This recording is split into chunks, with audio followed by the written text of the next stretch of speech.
Aujourd'hui encore, nous allons continuer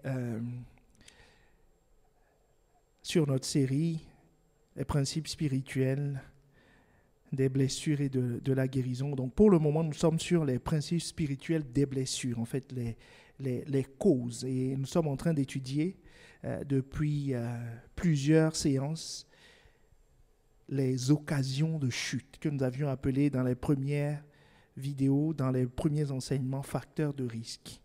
Mais nous prenons maintenant le terme biblique qui est une occasion de chute. Donc, après ce magnifique rappel, nous allons voir aujourd'hui une autre occasion de chute. Et pour nous rappeler cette histoire, nous allons la relire, un modèle biblique de blessure, de survenue de blessure, que nous trouvons dans Proverbe 7, à partir du verset 6. Mais cette fois-ci, nous allons le lire dans la version du semeur. Un jour, je regardais à travers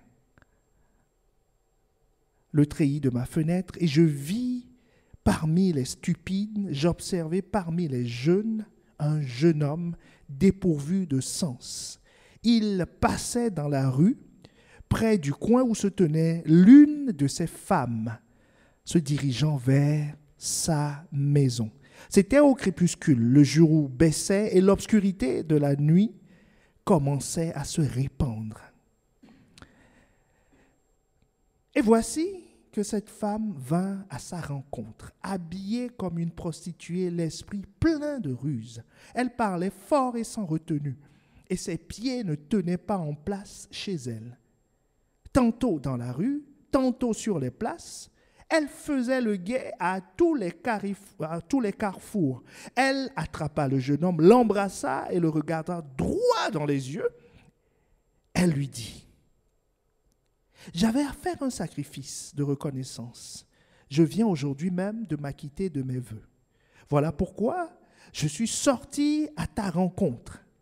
Je cherchais à te voir et je t'ai trouvé. J'ai garni mon lit de couverture et d'étoffes brodées en fil d'Égypte. J'ai parfumé mon lit de myrrhe, d'aloès et de cinnamon. Viens, grisons-nous d'amour jusqu'au matin. Livrons-nous aux délices de la volupté. Car mon mari n'est pas à la maison. Il est parti pour un voyage au loin. Il a emporté une bourse pleine d'argent et il ne rentrera qu'à la pleine lune. À force d'artifice, elle le fit fléchir. Par ses doux propos, elle l'entraîna. Que quelqu'un dise doux propos. Dans d'autres versions, c'est paroles sucrées. Elle l'entraîna. Alors, il se mit soudain à la suivre comme un bœuf qui va à l'abattoir, comme un fou qu'on lie pour le châtier, jusqu'à ce qu'une flèche lui transperce le foie, comme un oiseau qui se précipite dans le filet sans se douter qu'il y va de sa vie. Et maintenant, mes fils, écoutez-moi. Prêtez attention à mes paroles, que votre cœur ne se laisse pas entraîner par une telle femme. Ne vous égarez pas dans ses sentiers, car nombreux sont ses victimes blessées à mort. Et ceux qu'elle a fait périr comptent parmi les plus robustes. Sa maison est le chemin du séjour des morts qui mène directement aux demeures de la mort. Directement aux demeures de la mort. Ce qu'il faut savoir, ce que nous pouvons dire aujourd'hui dans ce texte, c'est que nous voyons bien que le comportement de ce jeune homme l'a conduit à être blessé, à être gravement blessé, à être blessé mortellement. Et la Bible nous dit que nous avertit et nous dit au verset 25 que votre cœur ne se laisse pas entraîner par une telle femme, que votre cœur ne se laisse pas entraîner par une telle femme. Bien entendu, dans cette histoire, ce n'est pas un réquisitoire contre les femmes, c'est un modèle que Dieu nous donne pour nous montrer à quel point il faut identifier l'occasion de chute et s'en soustraire pour ne pas suivre, pour ne pas que le risque se réalise, pour ne pas se laisser entraîner dans des voies qui sont les voies de la mort. Qui sont les voies de la mort. Donc, il y a un enjeu capital. La dernière fois, nous avions vu que quand ça survient, en fait, le tentateur, celui qui entraîne, parce que le diable n'est ni femme ni homme, c'est pour ça que je disais tout à l'heure qu'il ne faut pas prendre ça en disant « Ah, les femmes, vous voyez, je vous dis, il faut se méfier des femmes. » Non, ce n'est pas ça. Celui qui est derrière cette femme, c'est le diable. Et c'est lui le tentateur. Et dans 1 Pierre 5, le verset 8, que nous avions lu la dernière fois, nous dit « Soyez sobres, veillez, votre adversaire, le diable, rôde comme un lion rugissant, cherchant qui il dévorera. » Cherchant qui il dévorera. Donc, c'est lui qui blesse. Et la Bible nous dit d'être sobre et de veiller. Autrement dit, quand nous recoupons ça avec le test que nous avions lu tout à l'heure du Proverbe 7 concernant ce jeune homme, quel est le problème de ce jeune homme? C'est qu'il a sous-estimé la femme, l'occasion de chute, enfin les occasions, il a eu plusieurs occasions de chute, mais il a sous-estimé la personne qu'il avait en face de lui. Donc, bien-aimés, aujourd'hui, nous allons voir une clé, nous allons d'abord voir une autre occasion de chute dont il faut être conscient permanemment, c'est que manquer de discernement m'expose au tentateur. Ou autrement dit, ne pas reconnaître le tentateur peut être un piège. Est-ce que tu me suis? Ne pas reconnaître le tentateur est un piège. Est un piège. Je peux le redire encore autrement. Reconnaître, maintenant de manière positive, reconnaître le tentateur est capital pour résister. Et c'est ce que nous allons retenir. Reconnaître le tentateur est capital pour résister. Vous savez, notre modèle Jésus est quelqu'un qui veille en permanence sur lui. Ce jeune homme n'a pas veillé, il n'a pas veillé. La Bible nous dit qu'il s'est approché de la maison de cette femme. Verset 8, il se dirigea vers sa maison. C'était le crépuscule. C'était une autre occasion de chute. Ça ne l'a pas gêné. L'habillement de la femme qui était habillée comme une prostituée, ça ne l'a pas dérangé.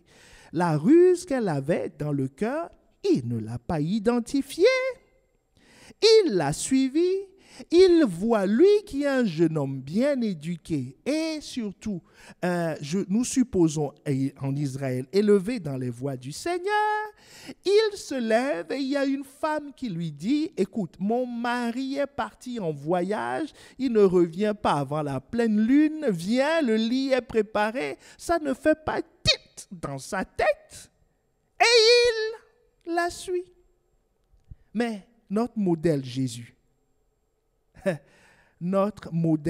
Jésus, écoute cette histoire pour te montrer combien Jésus est alerte. Jésus vient de dire à Pierre, tu es Pierre, et sur cette pierre, je bâtirai mon église. Et Pierre, Marc 8, versets 32 à 33. Écoute la réponse de Pierre quand Jésus a dit qu'il va aller sur la croix, qu'il va mourir, ainsi de suite, qu'il sera ressuscité au 3e jour. Il leur dit ces choses ouvertement, nous dit la Bible. Et Pierre, l'ayant pris à part, se mit à le reprendre. Rappelle-toi, Jésus est venu pour mourir. C'est la mission qu'il a reçue du Père. Et Pierre se mit à le reprendre. Verset 33. Mais Jésus se retournant et regardant ses disciples, réprimanda Pierre et dit, « Arrière de moi, Satan, car tu ne conçois pas les choses de Dieu. Tu n'as que des pensées humaines. » Est-ce que tu vois le point? Jésus est en train de parler avec son ami Pierre. Il y a 1 minute en arrière. Pierre dit quelque chose qui ne vient pas de Dieu. C'est-à-dire ce que Pierre a dit c'est pas ce que Dieu conçoit. C'est qu'une pensée humaine. Qu'est-ce que Jésus fait? Jésus reconnaît tout de suite le diable. Il dit, hey, Satan, je t'ai vu. Arrière de moi. Arrière de moi, Satan. Arrière de moi, Satan. Est-ce que toi aussi, tu discernes quand le diable est en train d'agir, est en train de t'approcher, est en train de créer une occasion de chute tout autour de toi? Est-ce que tu le vois quand il te fait des croche-pieds pour que tu tombes? Est-ce que tu le vois quand il te pousse? Est-ce que tu le vois quand il vient, il veut lancer un filet pour te limiter? Est-ce que tu le vois quand il te parle?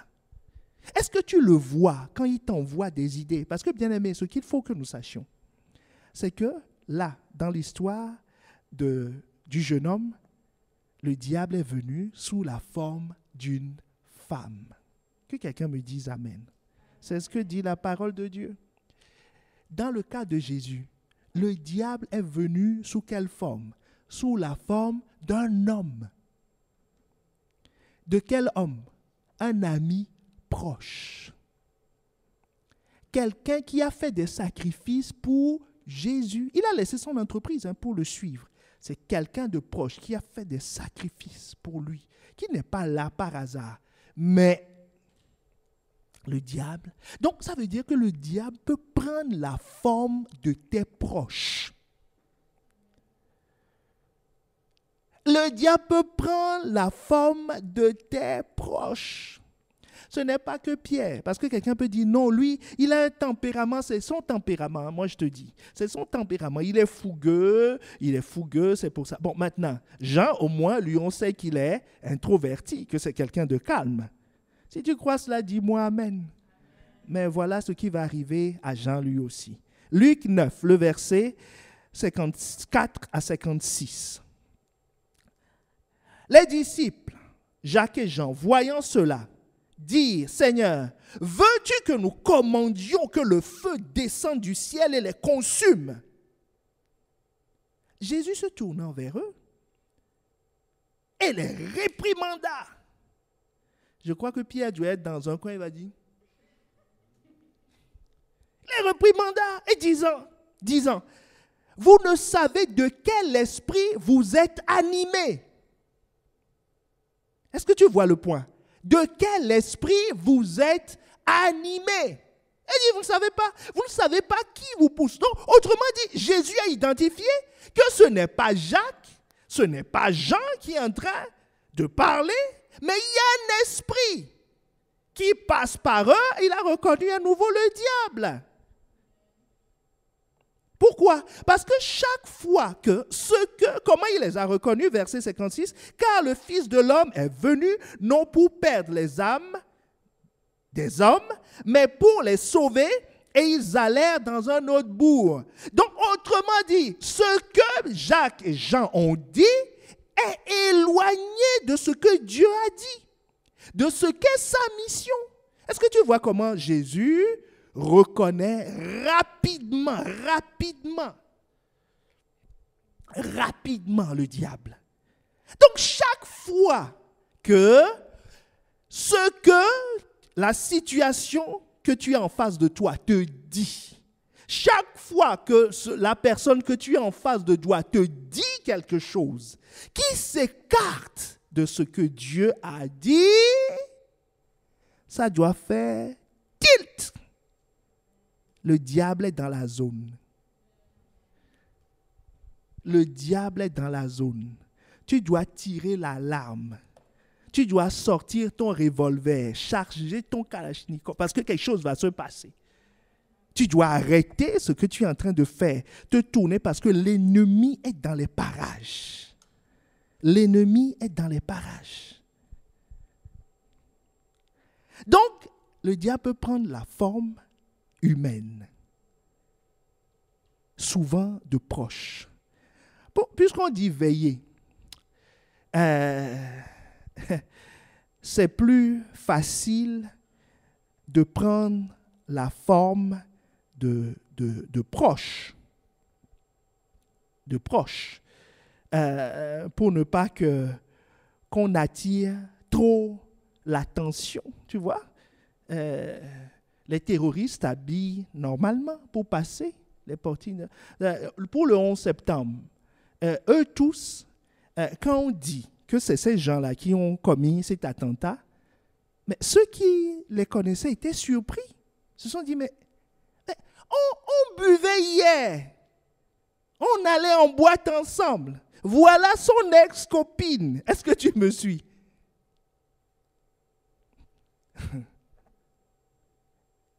C'est ce qui va se passer. Donc, j'ai juste pris l'exemple de Jésus pour te dire, Jésus est notre modèle de celui qui veille. Il veille. Et il veille tout le temps. Et la Bible te dit de veiller. De veiller. De veiller. De veiller. Quand on dit veiller, ça veut dire que tu sais sur quoi veiller et tu sais reconnaître les anomalies.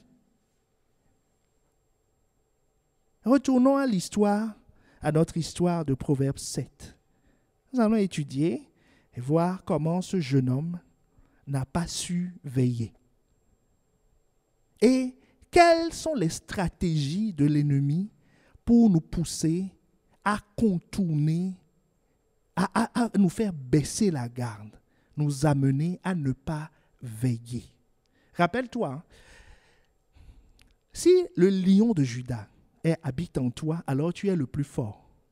Mais la Bible nous dit que le serpent, qui est le tentateur, parce que c'est sous cette forme qu'il s'est manifesté la première fois dans la Bible nous dit que le serpent est le plus rusé de tous les animaux.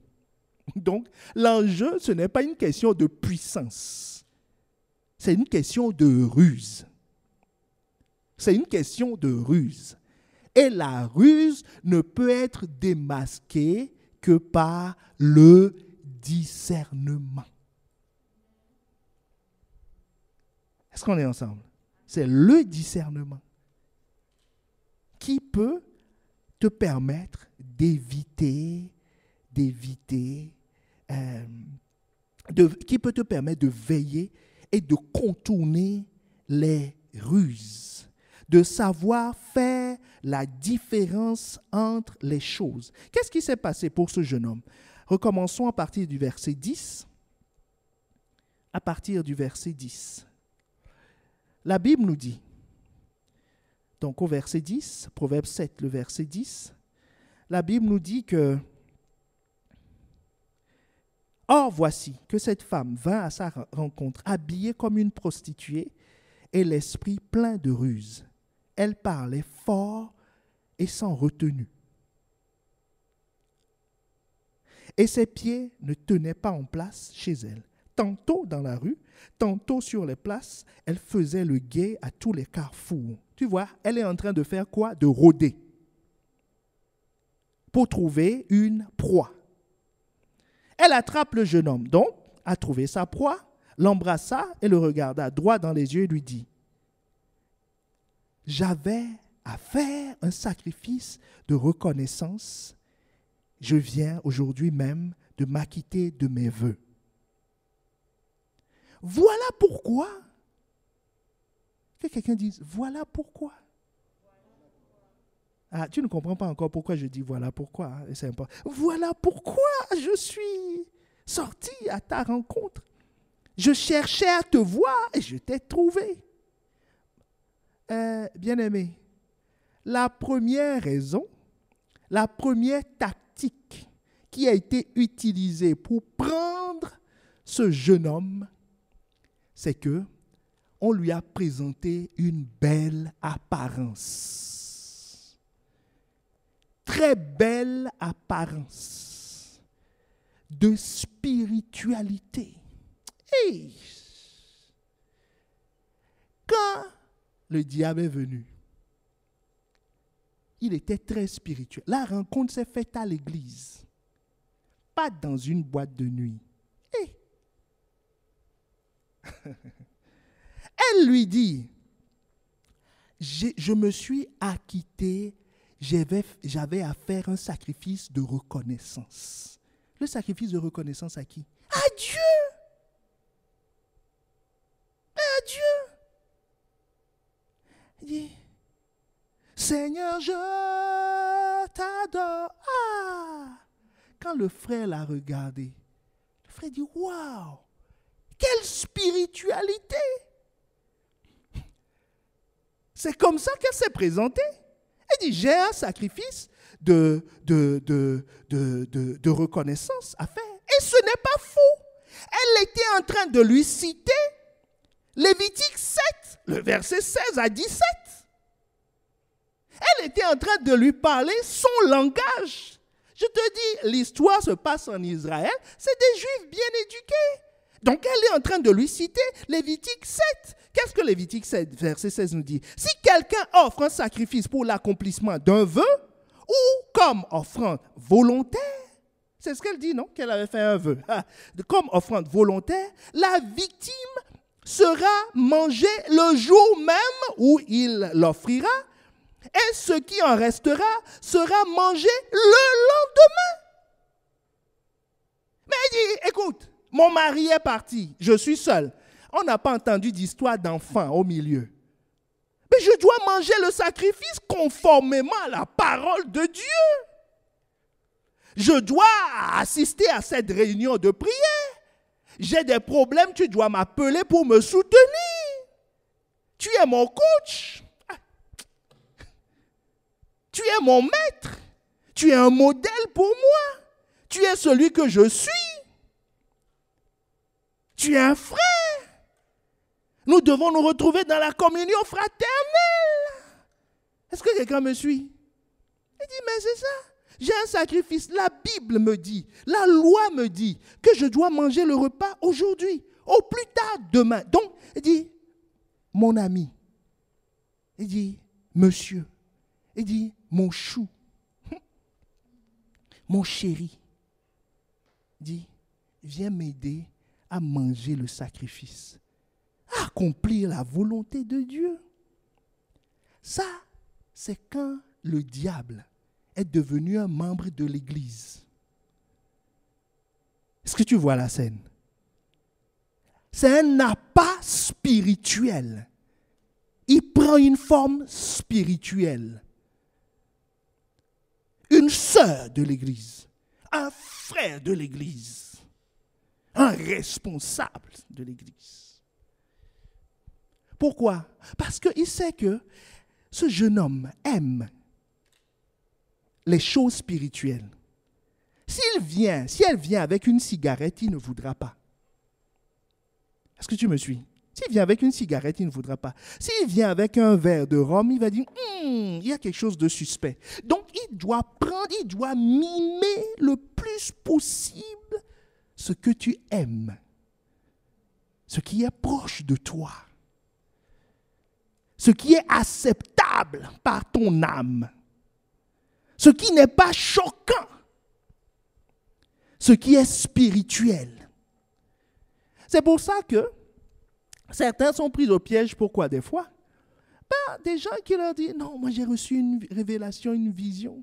Des sœurs qui disent, non, franchement, avec ce qui s'est passé, ce qu'on avait fait la dernière fois, là, c'était pas bien. C'était pas bien. C'était pas bien. On va jeûner 2 jours. Mais il faut jeûner pour avoir la révélation. Il faut jeûner pour avoir la révélation. Donc, on va jeûner. Maintenant, quand on jeûne, on sort de là. Lui aussi, il dit, voilà, Dieu m'a parlé, voilà ce que j'ai reçu. Il dit, toi aussi, toi aussi, moi aussi, tu m'as parlé. les mêmes versets. Vraiment, on est connectés. Hein? Hey! Est-ce qu'on est ensemble? On est vraiment connectés. Et quand toi, tu dis, ma révélation s'arrête ici, lui, il va plus loin. Ah! Il dit, non, moi, il m'a encore montré cet aspect. Ça, c'est les profondeurs. Est-ce qu'on est ensemble? Les profondeurs de la révélation. Et il te cite 2-3 paroles du pasteur en disant, c'est comme l'enseignement de l'autre jour. Tu dis, moi, je n'y ai même pas pensé. Il dit, mais c'est ça. C'est ça. Il dit, non, moi, je te dis, quand je recevais ça, il y avait une telle présence dans la chambre. Tu dis, ah bon, mon frère, ma soeur. Donc, si c'est comme ça, Dieu est avec nous. Ben, Dieu est avec nous. Mais c'est faux. Parce que le diable peut se transformer en ange de lumière. La Bible nous dit qu'il peut se transformer en ange de lumière. Donc, ne te fie pas aux apparences. Ne te fie pas aux apparences. Cette femme, quand elle a abordé le gars, elle a commencé par une histoire de sacrifice. Sacrifice, qui est hautement biblique. Lévitique 7, elle a cité. Pour commencer. Donc, bien-aimé, mon point ici, c'est évite le piège de l'apparence. Évite le piège de l'apparence. Ne te fie pas à l'apparence. Et ne te repose pas sur ton intelligence. Ne te repose pas sur ton intelligence en disant non, maintenant, avec quelques années, quelques erreurs dans la vie, tu sais, maintenant, on sait reconnaître, quoi. Du moment où tu dis ça, ça veut dire que tu es cuit. On dit, il peut se transformer en ange de lumière. En ange de lumière. C'est 2 Corinthiens 11, verset 14. Parce que quelqu'un croit que c'est mon verset. Ce n'est pas mon verset, c'est la Bible. Il dit, et cela n'est pas étonnant, puisque Satan lui-même se déguise en ange de lumière.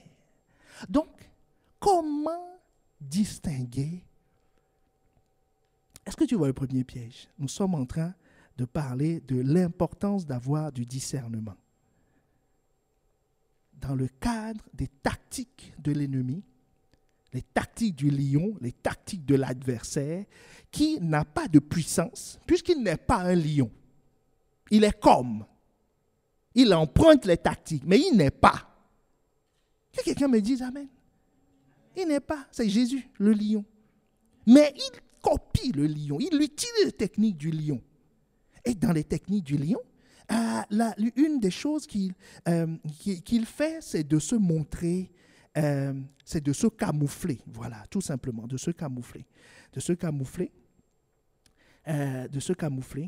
en utilisant des appâts, en se montrant spirituel. Comment déjouer ce piège? Premièrement, je t'ai dit, ne te repose pas sur ton intelligence. Ne te repose pas sur tes diplômes. Ne te repose pas sur ton âge. En disant, j'ai 70 ans maintenant. J'ai tout vu dans la vie, vous savez.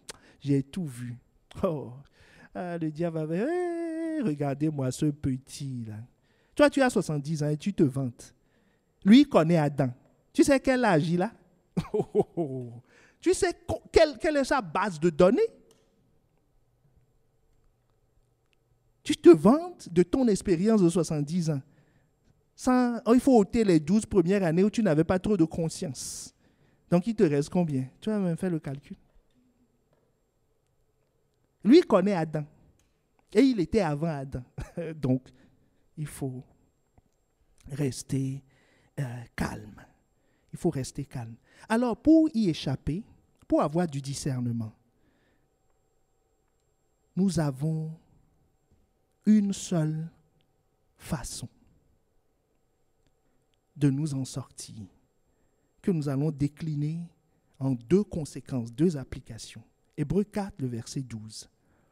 Hébreux 4, le verset 12. Si on peut me l'afficher, Hébreux 4, le verset 12, dans la version Parole vivante, qui nous dit « Car la parole de Dieu est pleine de vie et de puissance. Elle reste toujours en vigueur. Elle est plus incisive qu'une épée à double tranchant. Plus incisive, plus tranchante, plus fine. Elle pénètre jusqu'aux profondeurs de l'être, articulation et moelle de notre être intérieur jusqu'à la ligne de séparation entre la vie de l'âme et celle de l'esprit. Elle sépare les choses de l'âme et les choses de l'esprit. Elle discerne ce qui relève des sentiments et les penchants du cœur. Elle juge les pensées, les intentions les plus secrètes. Donc, l'arme ultime que Dieu nous a donnée, c'est la parole de Dieu. Ne te fie pas aux apparences.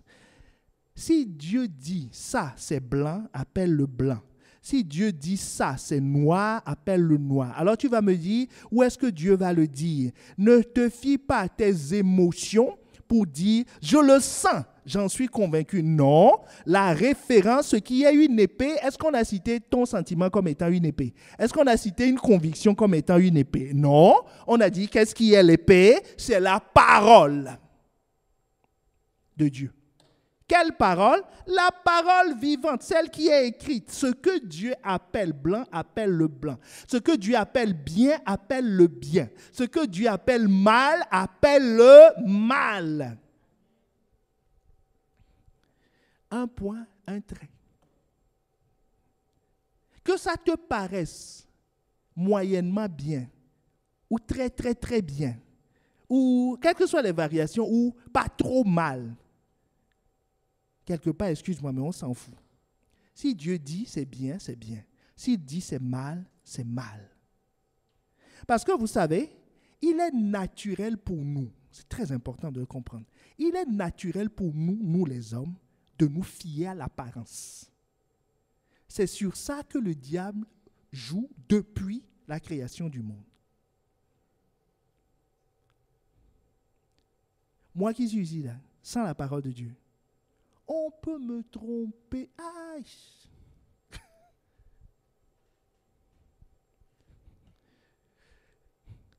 Cite-moi le nom de quelqu'un. On peut le tromper. Sans la parole de Dieu. Pasteur Yvan, on peut le tromper, le rouler dans la farine. Tu vois? Farci de je ne sais quoi. Moi qui suis ici, on peut me tromper. Alors là, sans aucun problème. Pourquoi? Allons dans 1 Samuel 16, verset 7. Parce que quand je dis ça, il y a un homme spirituel derrière l'écran qui dit « Oh non, non, non, moi, non, hein, ça ne se passe pas comme ça. » 1 Samuel 16, verset 7. Et l'Éternel dit à Samuel, qui a dit l'Éternel, « Ne prends point garde à son apparence et à la hauteur de sa taille, car je l'ai rejeté. » L'Éternel ne considère pas ce que l'homme considère, ce que l'homme considère, ce que l'homme considère. L'homme regarde à ce qui frappe les yeux. Est-ce que tu me suis? Donc, naturellement, nous avons une zone à risque. Nous avons une faiblesse naturelle par laquelle l'ennemi peut à tout moment nous infliger, le rusé peut à tout moment nous infliger un coup. C'est une faiblesse que Dieu nous dit. Dieu dit que l'homme considère ce qui frappe les yeux. Ce qui frappe les yeux. Si la personne avec qui tu dois te marier, il est simple, tu vois, il est en chemise, en jean, propre quand même, hein? Il est là, tranquille, ainsi de suite. Quelqu'un arrive en costard, cravate, une Mercedes, avec le style. Et si Dieu dit maintenant, qui est parmi, naturellement, tu vas dire non, c'est l'autre. Avec la clé qui fait clic, clic, clic, clic, clic, clic, clic, clic, clic, clic. Mais tu ne sais pas la clé tu ne sais pas quelle clé c'est, si c'est la clé de l'enfer ou du paradis, tu ne sais pas. Est-ce que quelqu'un me suit? Si on dit, c'est cette sœur, Elle a du potentiel, mais on n'a encore rien vu. Tout est enfui. On dit, alors que l'autre, elle parlait, parle. Elle se maquillait, montre des choses. Comme, elle dit, mon frère, ma tête tourne. Quand je vois comme ça, je reçois la révélation instantanée. Et comme disait Pasteur Yvan, je n'arrive pas à entendre Dieu qui me conduit tous les jours. Je ne sais pas ce que je dois faire, quelle voie je dois prendre dans ma vie de tous les jours. Je ne vois pas mes péchés, ainsi de suite. Mais quand je vois ça, c'est comme s'il y a deux anges qui me parlent directement avec un son 5.1. Est-ce que tu me suis? Voilà. L'homme regarde l'apparence. L'apparence, c'est naturel chez nous. Mais l'Éternel regarde au cœur. Donc, si tu ne veux pas être prise au piège par l'apparence pour être trompé, fie-toi à ce que Dieu dit. Fie-toi à ce que Dieu dit. Donc, premièrement, elle a pris une apparence de personne très spirituelle. Donc, première clé que nous avons vue, je dois me fier à la parole de Dieu. Donc, je dois la méditer. Je dois chercher à la comprendre davantage. Je dois me connecter à l'Église. Parce que là, selon Éphésiens 4, la Bible me dit que c'est une plateforme que Dieu donne, en plus de ma méditation personnelle, pour que je croisse dans la connaissance. Que ma foi, que je rentre dans l'unité de la foi. C'est-à-dire, ma foi sera identique à la foi des autres. Mes connaissances seront identiques aux connaissances des autres. De telle sorte que, s'il y a quelque chose qui sort de la voie commune de ce que Dieu a prévu, automatiquement, je le repérerai. Deuxième chose, pour éviter le piège des fausses apparences, pour avoir du discernement. Donc, le discernement que donne la parole de Dieu, premier point. La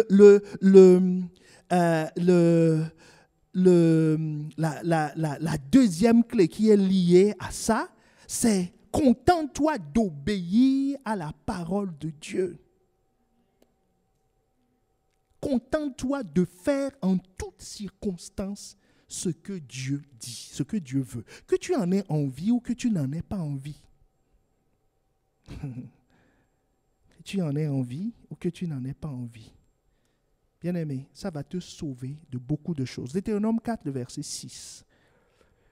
Vous les observerez et vous les mettrez en pratique. Parlant de la loi. Car ce sera là votre sagesse et votre intelligence aux yeux des peuples qui entendront parler de toutes ces lois et qui diront cette grande nation est un peuple absolument sage et intelligent. Quand tu appliques la loi de Dieu, tu seras intelligent. Qui veut de l'intelligence? Applique ce que Dieu dit. Tu sais, la différence entre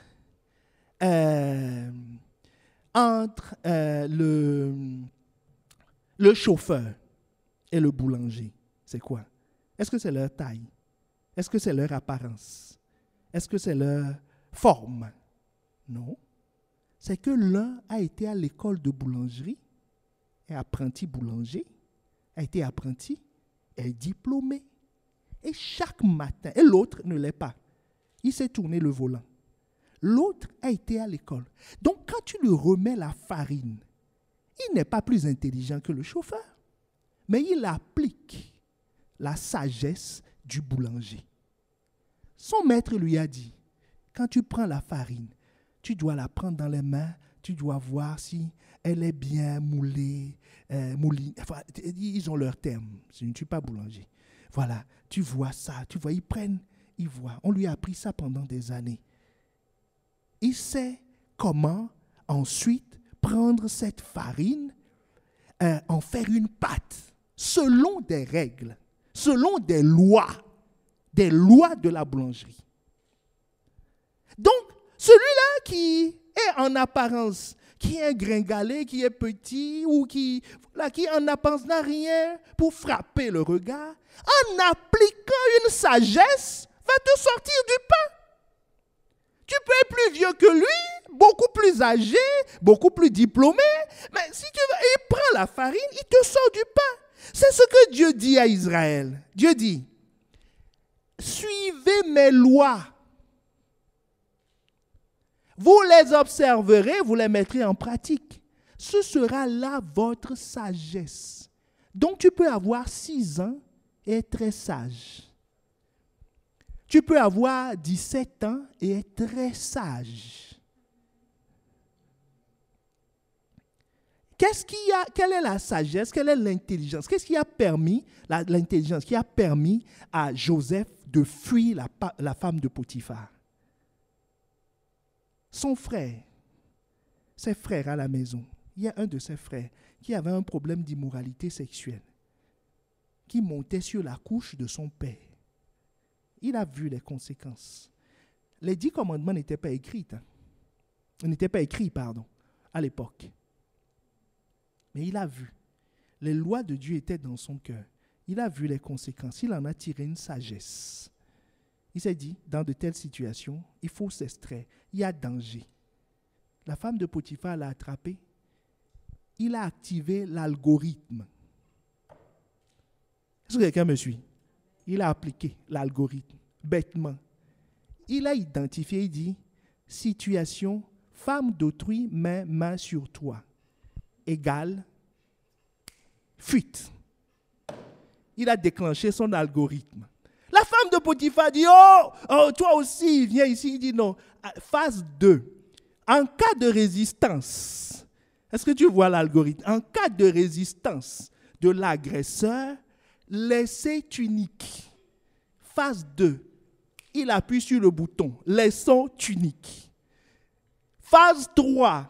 L'algorithme lui dit, cours le plus vite possible. Et il a mis le turbo. Est-ce que tu me suis? Voilà, et il s'est retrouvé dehors. Les anges ont dit, quelle sagesse. Il dit non, ce n'est pas une grande sagesse. Enfin, ce n'est pas ma sagesse. Je ne fais qu'appliquer ce qu'on m'a appris. Comme le boulanger dit, oh non, ce n'est pas moi qui ai inventé comment on fait le pain, mais j'applique la sagesse que mes maîtres m'ont transmise. Est-ce que tu me suis? C'est tout. C'est tout. Tu veux être sage, obéis. Tu veux éviter les pièges, obéis. Comme sur la route, on te dit, virage, limité à 90. Tu ne veux pas sortir de route, tu ne veux pas faire de tonneau, respecte. Dieu dit, ne va pas dans telle situation, ne fais pas ceci. Toi, ça te paraît bien. D'accord, ça te paraît bien, mais n'y va pas. Il y a un autre qui, il avait le privilège d'avoir un jet privé. Donc, enfin le privilège terrestre, mais le plus grand privilège, c'est de servir. Amen. Et il disait, un jour, ils étaient en attente, parce qu'il y a des attentes pour les avions aussi, en attente. Le contrôleur leur dit de garder une certaine hauteur. Mais il dit, mais voilà la piste. Il dit à son pilote, mais voilà la piste. Il faut faire le tour et tu atterris. Le pilote lui dit, non, tu sais, le contrôleur a une vue globale de la situation. Nous ne voyons que nous et ceux qui sont autour de nous. Mais le contrôleur sait quel est l'avion qui est au-dessous, en dessous, quel est l'avion qui va atterrir, qui est derrière nous, qui est devant, à quelle vitesse ils vont. Il dit, suivons ce que dit le contrôleur. Dieu est le créateur. Il sait de quoi il parle. S'il te dit ne va pas ici, n'y va pas. Il a dit à Isaac, ne va pas en Égypte. Reste à Guérar, sème, et tu seras béni. Il a obéi. Abraham n'avait pas posé la question, il est parti en Égypte. En souvenir, il est revenu avec Agar. Donc, première chose, première clé pour s'en sortir, il n'y a que la parole de Dieu. Hébreux 4, 12. qui permet de séparer, de distinguer les choses. Ce ne sont pas tes émotions, ce n'est pas mes émotions, ce n'est pas un courant de pensée, c'est la parole vivante et opérante. Deuxième chose, si tu veux éviter les pièges de l'apparence, contente-toi d'obéir en tout temps, en tout lieu, quels que soient les sentiments que tu as par rapport à la chose. Parce que nous avons une faiblesse naturelle, qui est que l'homme regarde à l'apparence. Troisième clé, je m'arrêterai là. Troisième clé, comment reconnaître? Parce que tu vois ici, le diable a pris l'apparence d'un frère, d'une sœur. Le diable était membre de l'Église. Quand je dis membre administrativement de l'Église, il était en présentiel. Lui aussi, il s'inscrit sur, je crois c'est quoi déjà? Eventbrite. Il s'inscrit.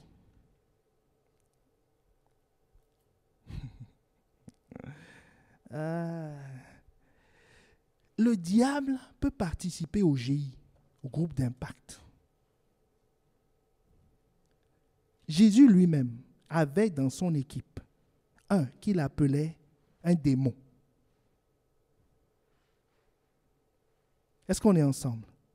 Un qu'on appelait un démon. Donc comment? Parce que quelqu'un se dit, pasteur, moi je ne sais plus quoi faire. À qui faire confiance? Maintenant on va s'épier l'un l'autre. Non, ne t'épie pas. C'est un lieu de tranquillité. C'est un lieu où coule la vie de Dieu. Maintenant, que faut-il faire? Comment reconnaître qui est qui? Philippiens 3, le verset 17. « Soyez tous mes imitateurs, frères, et portez les regards sur ceux qui marchent selon le modèle que vous avez en nous. » Le modèle que vous avez en nous. Hébreux 13, le verset 7. « Souvenez-vous de vos conducteurs qui vous ont annoncé la parole de Dieu. Considérez quelle a été la fin de leur vie et imitez leur foi. » L'astuce, c'est quoi? Avoir des modèles. Suivre les modèles. Et repérer dans les autres, c'est-à-dire ceux que je ne connais pas, le modèle. Est-ce qu'il ressemble au modèle? S'il ne ressemble pas au modèle, attention. Attention. Attention. Un jour, j'ai rencontré quelqu'un qui connaît quelqu'un d'autre que je connais très bien, qui est proche de moi et qui est quelqu'un d'influent, donc qui doit faire attention à ce qu'il dit, ce qu'il fait, ainsi de suite. Donc, cette personne qui se fait passer pour son ami, je ne l'ai jamais vue. Je ne l'ai jamais vu. Et donc, on se rencontre dans une circonstance, et puis il me dit, tu connais un tel? Je dis, mais oui, je le connais très bien. Et il me dit, alors là, si tu le connais, c'est mon ami. Il dit, c'est mon ami. Et il m'a même sorti une phrase que je n'oublierai jamais. Il me dit, tu sais, les gens, je suis proche de beaucoup de personnes, hein, mais lui, il m'a dit, c'est un proche dans les proches. J'ai dit, alléluia. Hey!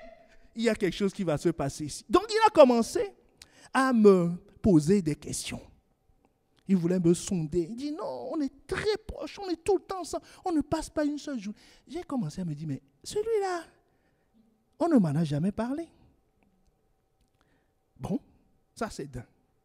Maintenant, je l'observe. Je t'ai dit, il faut obéir à la parole de Dieu, n'est-ce pas? Donc, c'était une occasion de chute pour moi. Hein. Il allait me tromper. J'applique bêtement la parole de Dieu. Mais c'est ça la vraie sagesse. Et je n'ai pas honte de le dire. Je me suis demandé en quoi il ressemble à mon ami. Proches d'un proche, là, ils sont proches de quoi? Est-ce qu'on est ensemble? Ils sont proches de quoi? C'est quoi leur point commun? Donc on rigolait, mais pendant tout ce temps, je l'observais. J'appliquais Philippiens 3, 17. Il est fort sympathique. Est-ce qu'on est ensemble? Fort sympathique. Mais moi, ma question, c'est, Est-ce qu'il est un modèle? Est-ce que je vois le modèle en lui? Pour écouter l'histoire, dès qu'on est sorti de là, bon, vous savez ce que j'ai fait. Allô? Je viens de rencontrer un tel. Il m'a dit quoi? Très dangereux. J'ai dit alléluia. Alléluia. Et il dit, ne l'approche même pas. Ne l'approche même pas. Combien de personnes sont prises dans ce piège? Parce que, bien-aimé, la question que je te laisse, est-ce que tu as un modèle? Ou tu es individualiste? Tu viens prendre la parole, tu te connectes, tu écoutes, mais en réalité, tu n'as pas de modèle. Tu es ton propre modèle. Comment peux-tu appliquer Philippiens 3, 17? C'est des gens qui sont connectés à un modèle et qui connaissent le modèle,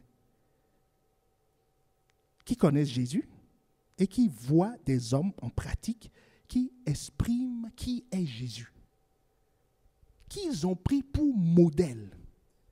C'est ceux-là qui sont qualifiés pour maintenant identifier, comparer et se rendre compte si telle chose, telle phrase qu'on leur dit, telle personne qui leur parle, telle idée qui leur vient,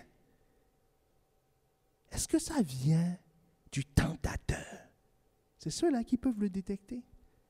Mais celui qui n'a pas de modèle, qu'est-ce qu'il peut? Il sera emporté. Mais que ce ne soit pas ton cas. Amen. Que ce ne soit pas ton cas au nom de Jésus. Donc aujourd'hui, nous avons vu essentiellement une occasion de chute qui est le piège de l'apparence et comment contourner ce piège. Amen. Amen. Nous allons élever la voix. Nous allons élever la voix. Nous allons rendre grâce à Dieu pour sa parole.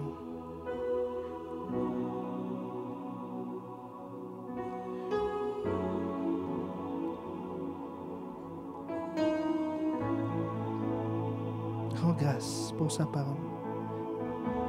Parce qu'il a envoyé encore sa parole aujourd'hui pour sortir quelqu'un qui était dans le piège de l'apparence.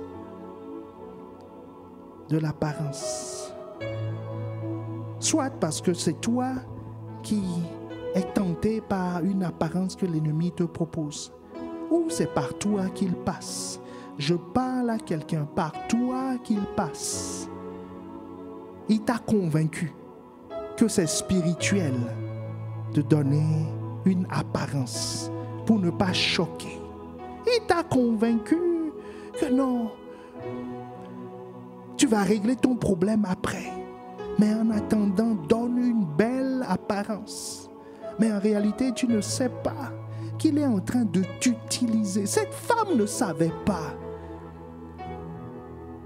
que cette ruse vient du serpent, que cette ruse vient du diable. Oh, j'ai à cœur de prier avec quelqu'un, de prier avec quelqu'un, de prier avec quelqu'un, de prier avec quelqu'un, de prier avec quelqu'un. Tu es pris dans ce piège. Parce que depuis que ce message est annoncé, tu as l'impression qu'on parle de toi. Qu'on parle de toi aujourd'hui. Je suis venu au nom de Jésus pour t'arracher des griffes du diable. Que plus jamais tu ne sois sa vitrine. Que plus jamais tu ne sois la façade qu'il utilise pour approcher les gens et être pour eux une occasion de chute. Je suis venu dans le nom de Jésus pour te libérer parce que tu es un captif, parce que tu es un esclave, mais tu ne le sais pas. Il utilise ta spiritualité pour attirer des gens, pour te montrer des astuces, comment être encore plus spirituel, pour montrer une façade. Ce qui t'empêche de te repentir là où tu es maintenant. mets-toi à genoux et répands-toi devant Dieu en disant, Seigneur, c'est toi que je veux servir. C'est toi que je veux servir. Je ne veux pas que ma vie serve l'ennemi. Je ne veux pas être une occasion de chute. Je ne veux pas être celui-là qui donne une apparence qui ne correspond pas à la réalité. Ah, je m'adresse à des gens. Tu es proche de quelqu'un, d'un ami.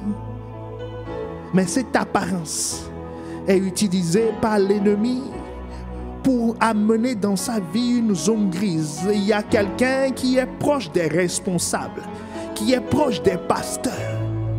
Mais tout est apparence. Et tu croyais que c'est juste une façon de se protéger, une façon de se garder. Mais en réalité, c'est prêter sa vie, c'est prêter son corps, c'est prêter son âme au diable.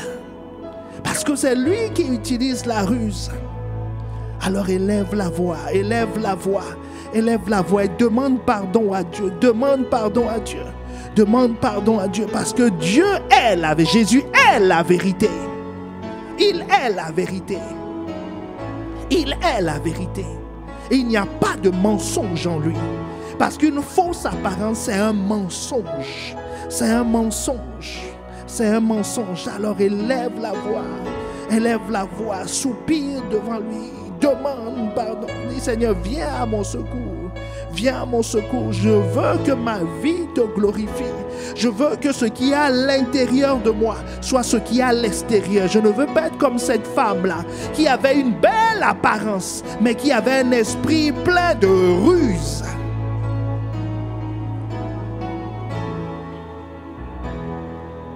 Oh, dans le nom de Jésus. Oh bien-aimé, élève la voix.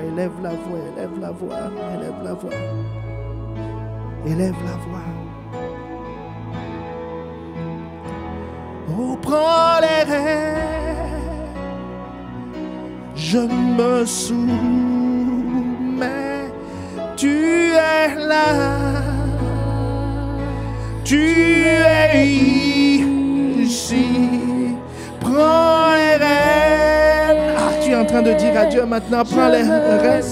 Ah, je me soumets à toi, tu es là, ah, tu es ici, prends les rênes, je me soumets. Ah, il y a une autre personne. Tu dis, moi, je n'ai pas encore donné ma vie à Christ. Je ne le connais pas. Je ne lui suis pas soumis. Donc, je fais ce que je veux. Donc, je suis un homme naturel. Mais aujourd'hui, tu sais qu'en étant un homme naturel, si tu ne te soumets pas à la parole de Dieu, ah, tu es crédule et tu es facilement, c'est très facile de te tromper parce qu'un homme se fie toujours à l'apparence. Quelqu'un se dit au son de ma voix, il se dit, mais moi, on me trompe tout le temps, on me trompe tout le temps. Alors je te dis une chose, viens à Jésus, soumets-toi à sa parole. Apprends à le connaître, apprends à connaître cette parole et tu verras, elle te donnera le discernement. Cette parole donne de l'intelligence au simple. Cette parole donne de l'intelligence au simple. Elle donne de l'intelligence au simple. Alors tu dis, je veux venir à Jésus. Alors lève la main, tu peux lever la main sur Zoom en passant par participant. Et tu lèves la main, tu verras l'icône main et clique dessus. Nous voulons prier avec toi. Nous voulons prier avec toi. Alors tu peux répéter cette prière avec moi. Seigneur Jésus, je t'invite aujourd'hui. Je reconnais que sans toi, je ne peux rien faire. Alors je viens à tes pieds. Je dis, prends ma vie, transforme-la. Prends les rênes. Je me soumets à toi. Je reconnais que tu es mort sur la croix pour moi et que ton sang a coulé pour moi et que je suis racheté par ce sang et qu'à partir d'aujourd'hui, parce que je te le demande, parce que je reconnais ton sacrifice. Je ne m'appartiens plus, mais je suis fils de Dieu. Je suis enfant de Dieu à partir d'aujourd'hui. Alors viens, mon Père, viens, mon Seigneur, viens, mon Roi, viens régner en moi à partir d'aujourd'hui. Accepte-moi dans ta maison, accepte-moi dans ta famille. Je veux être tout à toi, dans le nom de Jésus. Dans le nom de Jésus, Amen, Amen, Amen. Reste connecté jusqu'à la fin. Reste connecté jusqu'à la fin de ce moment. Reste connecté jusqu'à la fin de ce moment. Tu vas recevoir maintenant une notification dans le chat en privé. Bientôt, quand je te le dirai, tu pourras cliquer dessus.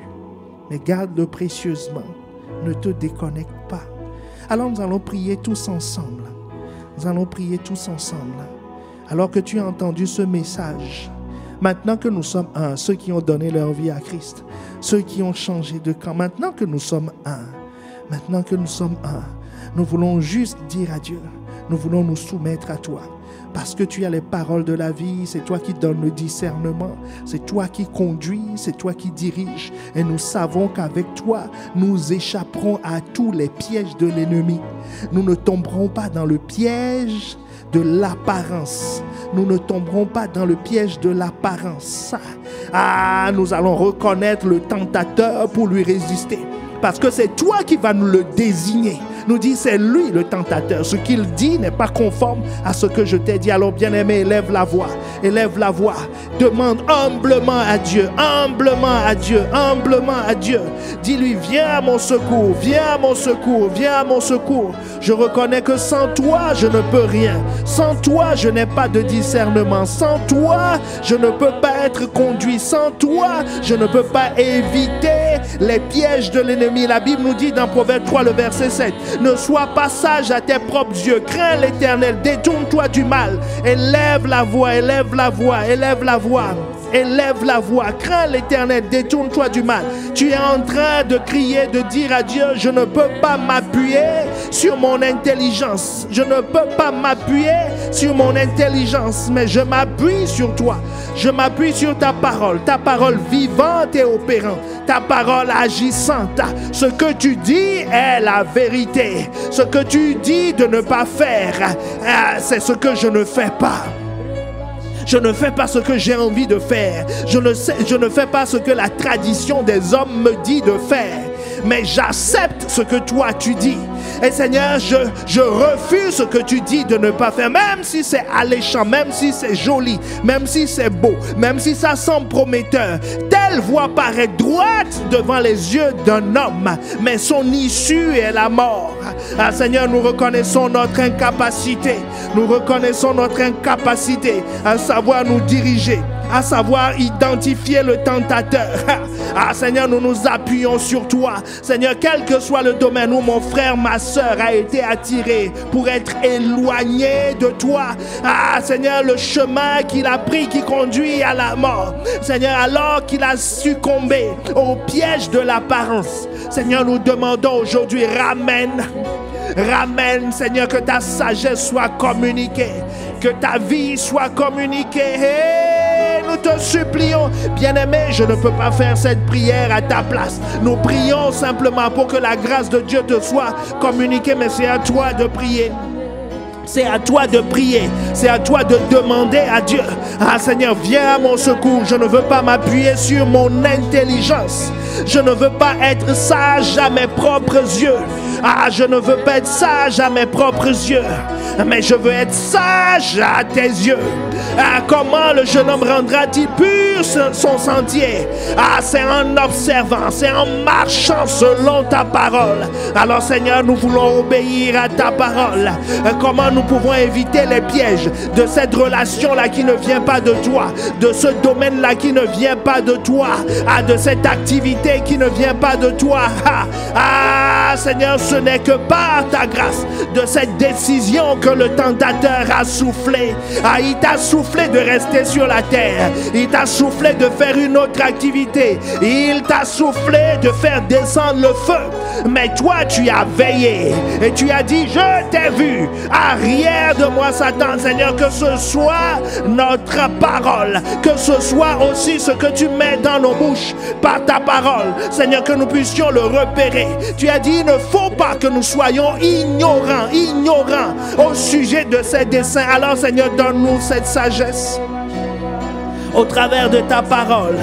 Dans le nom de Jésus, dans le nom de Jésus, Seigneur, accorde cette grâce à quelqu'un pour accepter de reporter ses envies. Accorde cette grâce à quelqu'un pour accepter de perdre la face pour un temps, pour que la volonté de Dieu s'accomplisse. Ah, Seigneur, accorde cette grâce à quelqu'un d'accepter de différer ses décisions pour entendre ce que tu dis, ce que tu veux faire, pour se conformer plutôt que de se précipiter. Hey! Ah, Seigneur, nous nous soumettons. Ah, Seigneur, accorde la grâce à quelqu'un de ne pas poursuivre ses curiosités.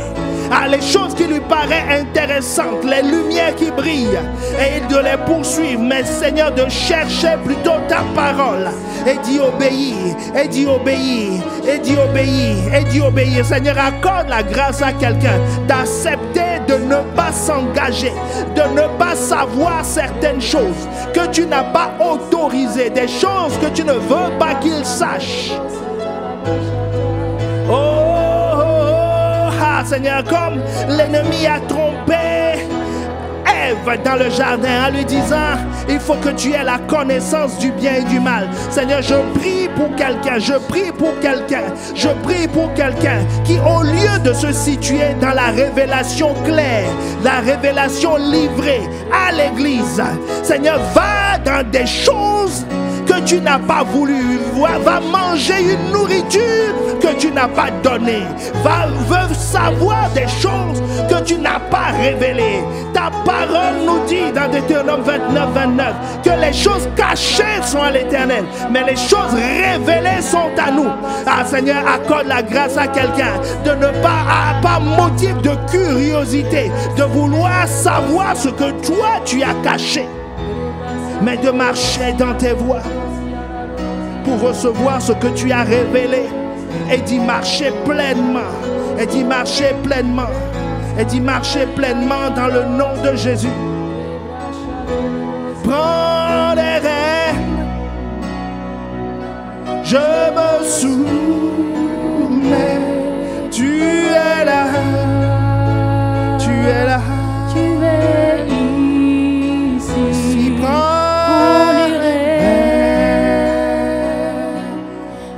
Je me soumets.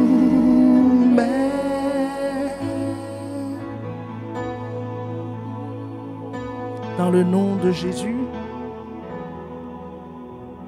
je me soumets. Je me soumets. Dans le nom de Jésus. Seigneur, merci de nous avoir conduits. Merci pour ce temps. Dans le nom de Jésus, nous disons Amen, Amen. Amen. Amen.